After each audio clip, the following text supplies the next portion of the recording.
what's up? So I got this question from Perlin, and he said, awesome quality, reminds me of Jay Alvarrez type videos. Quick question, do you choose the song and then edit the footage to match, or edit the footage and choose the song that fits that?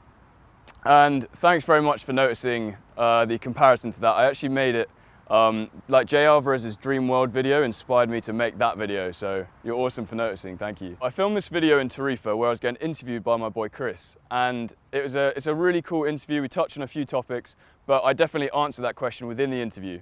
So I'm going to cut to that in a sec. Before we do that though, just as a note, that little cut I put at the beginning of this video, those are like the coolest moments of my year so far. And it's just like Jay's videos are the highlights of his life. And that is not actually an accurate representation of reality. Like this is reality. Like I still want to make the most of my life, and I still want to do stuff that really inspires me and inspires other people. But at the end of the day, like, life is just life. Like, it's not some weird like dream world that everyone's living in. So you got to kind of like, don't let that get to your head when you're watching these sorts of videos, and just view it as like art and creativity. Anyway, let's cut to the video, and I hope you enjoy. The way I see it is like, music is really, really similar to film in a way. So it's kind of like a chicken and the egg question, like which comes first? Do you want to choose a track and then build the video to that? Or do you want to kind of build the video and then choose a track?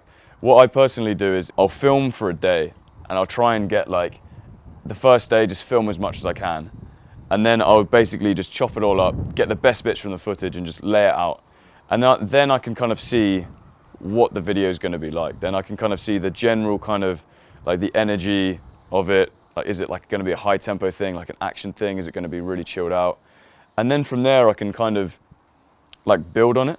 So then maybe I can choose a track, and then you can kind of start adding pieces in. So for example, say the first day was really action day, and we were like doing loads of cool sports and stuff. Then I'd put it all into the timeline, look at that, put a track to it. And then from there you can say, actually what this would like need is just something really chilled out, maybe some like landscape shots or something. And if you've got a track there, then you can put that action bit to the action bit of the track. Then there's naturally going to be a bridge or a kind of like a breakdown that's going to be more smooth in the music. So you think, I need something to fill this up. And that's kind of, it relates back to the question of like, do you want it to be super staged or something? So like, usually what's best, if I say I need a really like smooth down tempo bit, I'll probably think, yes, why don't we go out into the town at sunrise and just film some like awesome landscape stuff? Or maybe, oh, I know that tomorrow we're going to be doing some horse riding, and that's going to be really chilled out. So then I'll make sure I film that in a certain way so I can put it in that section. So does that kind of make sense? Yeah. So all you're trying to say is almost like a painter and a canvas. Like, you know, you kind of get like the general like kind of structure down first, and then you go into like the more details, like the little cuts and little transitions and stuff like that. I like looking at it that way. Yeah, cool. For sure.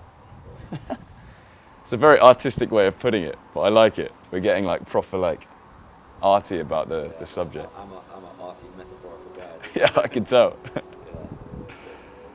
Wicked.